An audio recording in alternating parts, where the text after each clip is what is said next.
some games are so big, so heavily anticipated that we can't cover them in just one sitting.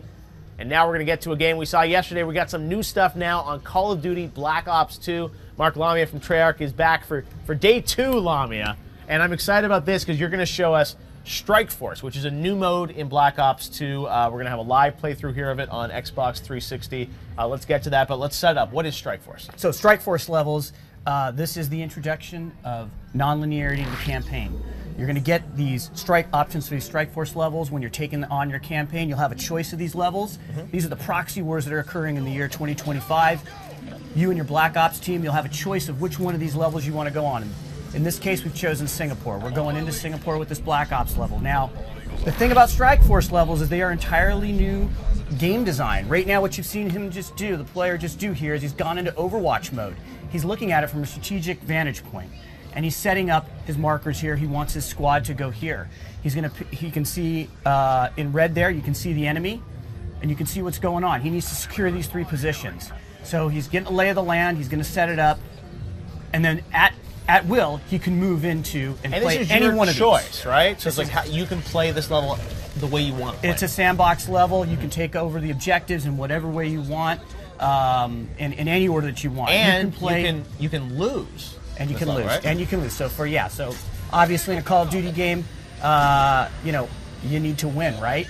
Not anymore. In this case with Strike Force levels, if you lose, we'll take account of that in the story, and the story will progress. Now, of course, if you want to go back and play, which I know you're a completionist and you'll probably want to go and do that, all of course. achievements. But the story will progress forward, and it'll take note of how you performed in these levels, and the story will progress. So one of the things about these levels is you can play any one of the people on your Black Ops squad, and you can take over any of the machinery and the equipment on the battlefield that you go in with. So in this case, what will happen is you'll start to bring in reinforcements. He's obviously trying to take this position here, and his team is battling. He's going into Overwatch mode here.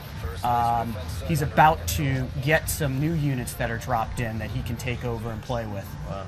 Now these Strike Force missions, are they optional? Do you have to play them? How does it work? Yeah, so you will have to play them. However, you'll have a choice about which one of these you want to play, and like I said, they will progress based on whether you succeed or fail. Some of them you may not experience, depending upon how you perform. And these are certain kind of throughout the campaign, you'll have different Strike Force moments or missions that connect to the story. You got it. That's exactly it. And so it's unique in both structure, but also in gameplay. And right here, he's taken over.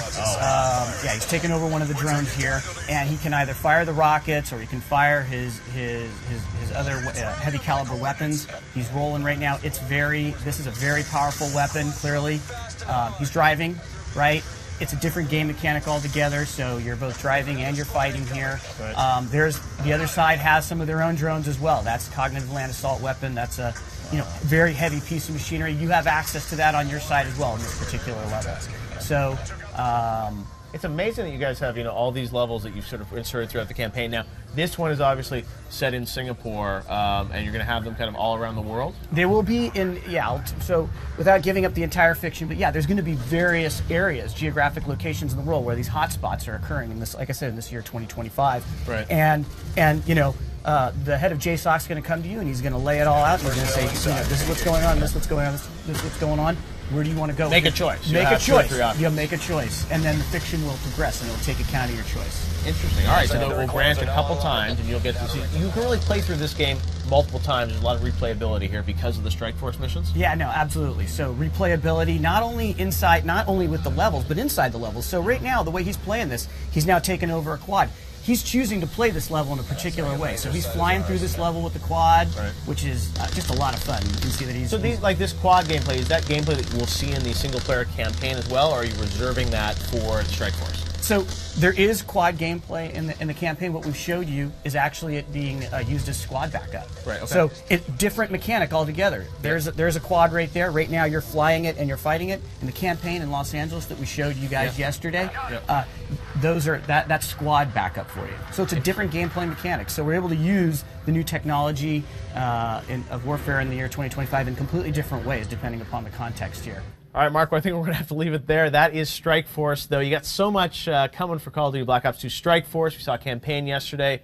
multiplayer this summer as well, right? Absolutely, and don't forget zombies, Jeff. That's right, the zombies are coming.